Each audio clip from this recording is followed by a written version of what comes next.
रहे हैं सर हम। झारखंड में निकाय चुनाव के परिणाम आ चुके हैं। अब ये सीधे दलीय चुनाव नहीं हुआ, लेकिन तमाम दलों ने अपने अपने समर्थन दिए थे। अब मंथन होगा परिणाम पर। हमारे साथ बीजेपी के प्रदेश अध्यक्ष मौजूद हैं, इनसे ही जानते हैं इस परिणाम को आप किस रूप में देखते हैं। नहीं, जनता के द्वारा इस निकाय चुनाव में जो भी जनादेश मिला उसका हम लोग सम्मान करते हैं और सबसे बड़ी पार्टी के रूप में भारतीय जनता पार्टी उभरी है। निकाय चुनाव में भी हमारे सबसे अधिक कार्यकर्ता इस चुनाव में जीत के आए हैं। वोट के आंकड़े आप जरूर कह रहे हैं कि हमारे फेवर में है, लेकिन सीट कम हो गए, क्षेत्र कम हो गए। सीट कम नहीं हुए हैं, हम सबों से आगे हैं। जेएमएम हो चाहे कांग्रेस हो, सबसे आगे हैं, कम नहीं हुए। क्या चुनौती मानते हैं कि आने वाले दिनों में जिस तरह से जेएमएम के 2 उम्मीदवार जीत गए, गिरिडीह और देवघर, तो यहाँ पर बीजेपी को और मजबूती के साथ काम करें? अब देवघर में जब मतों का आंकड़ा देखेंगे, हमारे 4 कार्यकर्ता हमारे समर्थित प्रत्याशी के विरुद्ध में चुनाव रहे हैं और जब सारे मतों को जोड़ देंगे तो दूर दूर तक जेएमएम नजर नहीं आएगा। और उसमें भी वहाँ पर मतों की जब चुनाव संपन्न हुए थे तो कुछ बताया था, चुनाव गिनती हुआ तो कुछ बता रहे हैं आंकड़े, तो उसमें भी षड्यंत्र का सरकार का बू आ रहा है जो आपको हम लोगों ने बतलाया। इसलिए भारतीय जनता पार्टी दूर दूर तक उनके सामने, हमारे सामने कोई पार्टियां नहीं है।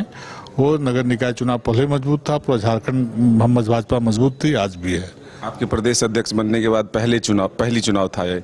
किस तरह से इस परिणाम को देखते हुए आगे आप ले जाएंगे पार्टी? इस चुनाव में देखिए, हमारे एक एक कार्यकर्ता और हमारे सभी वरिष्ठ नेताओं ने, पार्टी ने जहां भी लगाया, सभी नेता सभी कार्यकर्ता एकजुट होकर के इस चुनाव में लगने का काम किया।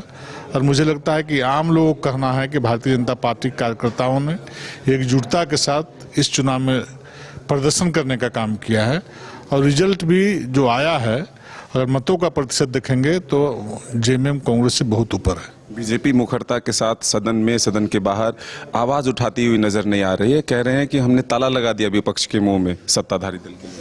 अच्छा, हमारे विधायक 9 तारीख से सेशन चलने वाला है, आप देखेंगे कि 9 या 8 तारीख से उनका मुंह बंद कर देंगे।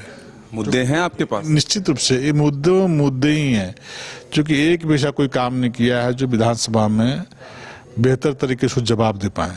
इतनी सारी समस्याएं खड़ा करके सरकार ने इस राज्य में रखा है।